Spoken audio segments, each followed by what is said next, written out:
Hello，大家好，我係 Jerry。咁今日咧就會喺呢個深水埗、油麻地同埋佐敦去我平時去開嗰啲店嗰度睇睇。好啦，咁廢話唔多講，即刻開始。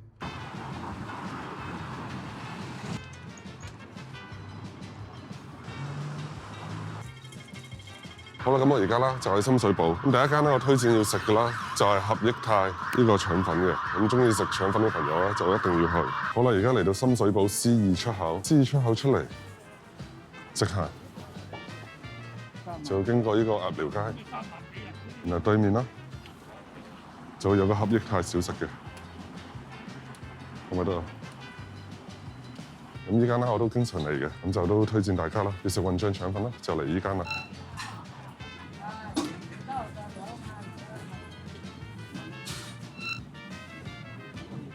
咁因為深水埗啦，就係一個舊區嚟嘅。就比較多老人家嘅，所以嚟呢度食啦，都有少少啦，好似啊去咗老人院度食飯咁樣嘅。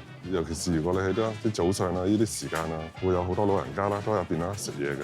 我都入去食個早餐先，我都未食。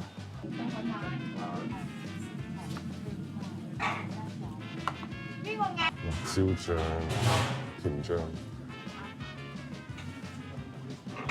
再加啲芝麻。嚟到呢度啊！肯定係推薦腸粉㗎啦，燒賣啊、點心啊嗰啲啊都 OK 嘅。大家中意食咩就到時自己嚟到睇。喺深水埗 D2出口一出嚟啊，就會到呢個福華街同埋呢個桂林街嘅交界。大家咧就會見到啦，呢個黃金電腦商場嘅買遊戲啊、買電腦嘢啊，呢度啦就最多㗎啦。遊戲就上去上面，電腦產品啦就落去下邊。而家講翻美食 ，D2出口出嚟直行，前面街頭小食啦，我就去依間嘅喺深水埗。喜喜美食，咁大家要食嗰啲凍滷水啊、魚蛋各方面啊，依間啦都齊晒㗎啦，基本上係乜都有嘅依間，品質各方面啦都 OK 嘅。咁我嚟依間啦，通常都係食生腸啦，同埋呢個墨魚嘅，大家可以自己睇睇，全部10蚊串。嗱咁而家咧佢哋就準備緊啲串燒嘅，依家咧就係啱啱開檔，所以咧好多嘢啦都仲未有嘅。旁邊啦就係文記車仔麵，相信大家都唔會陌生㗎啦，好多人都食過㗎啦。咁而家啦都係好早就未開。咁我就冇得拍啦。咁如果食文記車仔麵啦，記得落辣醬，同埋我會建議去佢最舊嗰一間，就係中間白色招牌依間。經過文記車仔麵啦，繼續直行周記油渣麵粥粉茶餐廳油渣麵啦，大家啦就可以嚟呢度試下啦。咁佢個環境啦就會比其他鋪頭啦好好多嘅。咁油渣麵好多都係啲舊鋪嚟嘅，所以如果你哋話想食油渣麵咧，就可以考慮嚟依間。咁佢同其他油渣麵鋪頭唔同啦，就佢會多咗其他嘢嘅，例如台灣牛肉麵啊。豬肉麵啊、牛肉麵呢啲嘅，咁其他鋪頭啦，通常淨係得油渣麵啫。咁啊，依間咧就會有多啲唔同嘅美食。好啦，咁而家啦就嚟到石硤尾街。咁石硤尾街啦，最出名咧就係愛民生啦。愛民生啦，早期我已經拍過㗎啦。咁依家啦，我就用翻之前嘅片段啦，俾大家睇一睇先。咁呢間大排檔咧，我就推薦啦，各位有機會啦，一定要過嚟試。所有食物啊、品質啊、各方面啊都 OK 嘅。另外都提一提大家啦，嚟呢一類嘅大排檔啦，記得啦就去個廁所先再過嚟。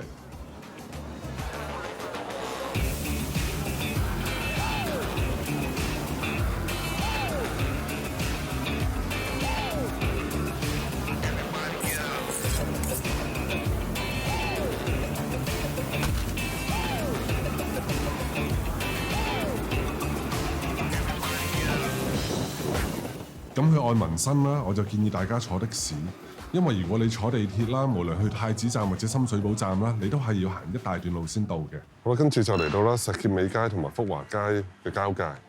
咁呢度啦，就有間珍輝廚藝嘅，佢個豉油雞好正嘅，推薦大家都可以試下。咁就係我廣州一個朋友啦，嚟香港嘅時候啦，帶我去食嘅。咁依家咧都係未開門嘅，咁我就暫時冇辦法拍。下一站油麻地 ，Next Station 油麻地。好啦，咁而家嚟到油麻地，同埋呢個鴉打街，咁呢度咧就有間四季煲仔飯嘅，喺正呢個廟街牛雜粉麵隔離嘅。咁我就嚟呢間嘢啦，食過幾次嘅，唔差嘅。不過依家啦就仲未開門，所以就冇辦法拍俾大家睇。我哋睇睇廟街牛雜粉麵。咁依間咧就係食街頭牛雜嘅，咁佢炸大腸咧都出名嘅。嗱，咁廟街牛雜啦，佢今日冇開啦，不過我之前啦都已經拍過啲片段㗎啦。咁而家啦先睇翻個片段先。我嚟咗幾次啦，都冇開門，今日有開，佢啲開門時間比較唔定。唔使串啦，即係用個盒裝。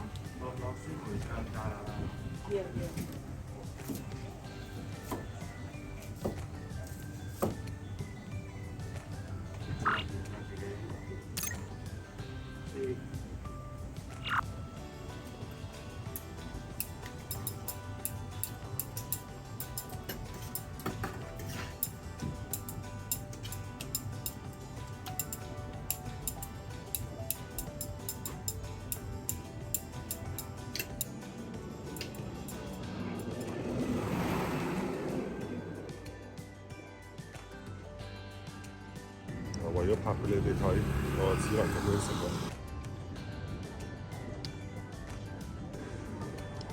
睇下狗，冇反應。牛蒡都係唔好食，啲急凍牛蒡好難食。呢啲全部都係急凍嘅都係，急凍一隻就係牛蒡咯，我食咁多樣。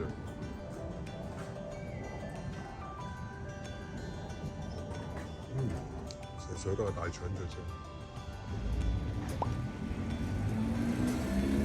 佢啱啱出嚟前啦，喺屋企食飽咗，所以而家好眼瞓，喺嗰度突個頭出嚟，心無可戀咁樣喺度瞓。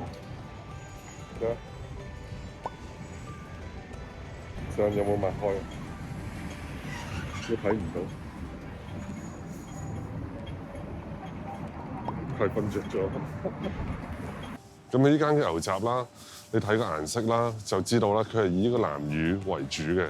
咁主要都係用沙茶醬、柱油醬啊、南乳啊或者腐乳啊嗰啲去做嘅。個南乳醬啦個比例就高啲嘅，所以啦，你哋就會睇到佢個顏色啦，就係偏呢個紅嘅。咁整體牛雜啦就 OK 啦，如果經過啦，可以嚟一試嘅。喺呢條街對面就有興記煲仔飯嘅，咁依家我都食過幾次噶啦，就喺廟街呢度嘅。咁興記咧主要就係煲仔飯為主嘅，大部分人嚟到呢度啦都係食煲仔飯嘅。咁另外蠔餅嗰啲啊都係比較出名嘅。咁整體味道咧就 OK 啦，我又唔會話專登走翻嚟食，不過如果經過啦食一食都無妨嘅。不過我就通常去四季嗰間食多啲嘅。跟住仲有美都餐室，都係喺廟街呢度嘅，都仲係以前嗰個風格嚟嘅，應該好多年冇裝修啦。嘢食啦，我就上網睇過就差評比較多。你哋又有冇人食過？好唔好食㗎？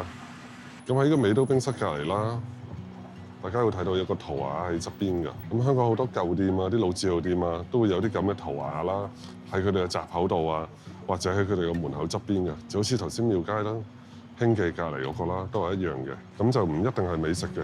有啲可能係啲裁縫嗰啲舊店啊，成日都可能會有嘅。咁喺美都冰室嗰邊啦，走翻落嚟，油麻地嘅上海街呢度啦，就全部都係廚具批發嘅。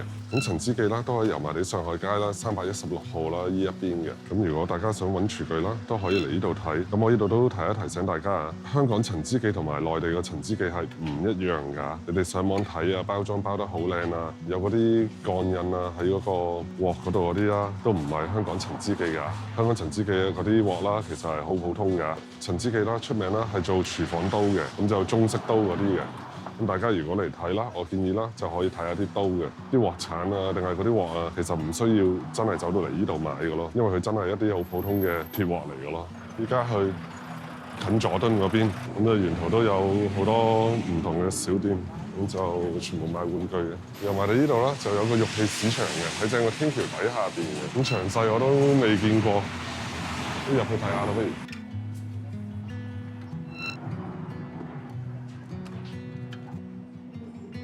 上海街一直落到嚟佐敦呢邊啦，就會有上次我拍嗰間安記嘅。咁大家中意買海味一剩啦，都可以嚟呢度嘅。呢度都講明先啊，冇廣告㗎。因為我平時屋企人啦一樣啦，都話喺安記呢度啦買嗰啲冬菇啊、瑤柱啊嗰啲㗎。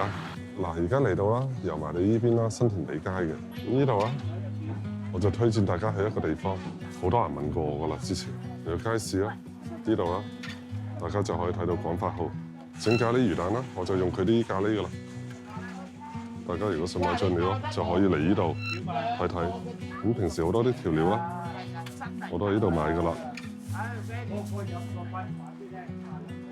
咖喱蛋，大家要嘅話咧，就可以嚟呢度買啦。新興粉麵、牛雜大王、牛雜專家，得唔得？試下咯。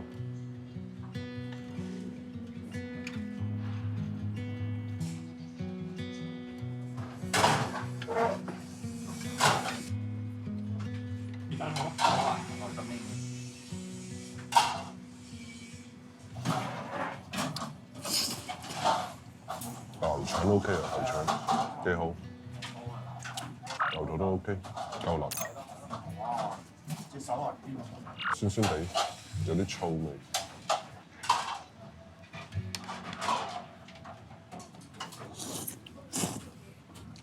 我一共就37蚊，杯嘢飲5蚊，牛雜32。啱啱試完啦就 OK， 新興粉麵32蚊一碗牛雜婆冇得講啦，佢啲料又多。我唔知係咪因為我攞住部相機嘅緣故啦，就俾多啲料啦。不過就整體 OK， 好食。個味比較淡，唔會話好濃咁樣。唯一個牛磅咧個酸味啦就會重咗少少，其他啦都 OK 嘅。嗰啲牛腸啊〜各方面啊都好食嘅，所以如果大家經過嘅話啦，不妨啦都可以去新興粉麵食呢個牛雜。好啦，呢度有間小辣蟹，咁夜晚咧啲台凳咧就會擺出嚟嘅 ，OK 嘅，都係大排檔嗰啲嘢食，咁我都食過好幾次嘅。好啦，而家嚟到百家士街，好啦，咁首先而家咧就講呢個麥文記麵家啦，咁我就食過好幾次噶啦，做雲吞麵 video 嘅時候都食過幾次噶啦，咁呢排啦都食過一次嘅。我個人啦就唔會啦嚟呢度啦食呢個雲吞麵嘅。我啦就反而會選擇呢個豬手，我覺得佢嘅豬手啦就仲好食啲嘅。至於佢啲麵嗰方面，我覺得還好啦。不過整體啦係好食嘅。咁佐敦嚟講都係麥文記㗎啦。澳洲牛奶公司啦，雖然啲選擇唔多啦，不過整體啦每一樣嘢嘅質素啦都做得好好嘅，包括係奶茶啊、炒蛋又好啊、通粉啊各方面啊，其實全部都係做得好好嘅。不過如果係多人嘅情況下啦，咁我啦就寧願過啦。麥文記嗰啲啊，食個豬手麵又好啊，或者個麥恩啊，食個雲吞麵都好啊。因為不過麥恩就唔會食依間喎，依間都係麻麻。去中環同埋山頂嗰間麥恩啦，好食好多。因為始終排好耐時間嘅隊去食個炒蛋同埋一個火腿通粉啦，咁我就覺得唔係太划算咯。對於我嚟講，咁點解佢哋話做得特別好食？主要就係因為啦，集中就係做幾個餐為主。所以佢啲嘢嘅 quality 啦，先至做得咁好嘅。冇乜人嘅話啦，都可以排，都建議大家去試一試。好啦，咁而家翻到嚟啦，咁今次嘅 video 咧就係介紹一啲啦，我平時有去開啊食開嘅餐廳嗰度嘅。咁味道各方面啦，大部分咧都係唔差嘅。咁我咧就冇話專登去對比每一家店邊間好啲或者唔好啲，例如話雲吞麵啊，定係牛雜麵啊，我冇話係攞佢同埋某一啲區域嗰啲店鋪去比咯。我主要就係啦，集中佢係嗰頭附近嘅嘢好唔好食咁樣去話俾大家聽咯。咁如果大家啦想我做一啲片啦 ，compare 唔同嘅店、唔同區域、唔同嘅店嘅美食啦，咁大家啦不妨咧就留言俾我，話俾我知。咁我以後咧有機會啦就會做一啲啦 comparison 嘅 video 啦俾大家睇嘅。咁希望大家中意今期嘅 video 啦，記得幫我點翻個 like，下期見啦，拜拜。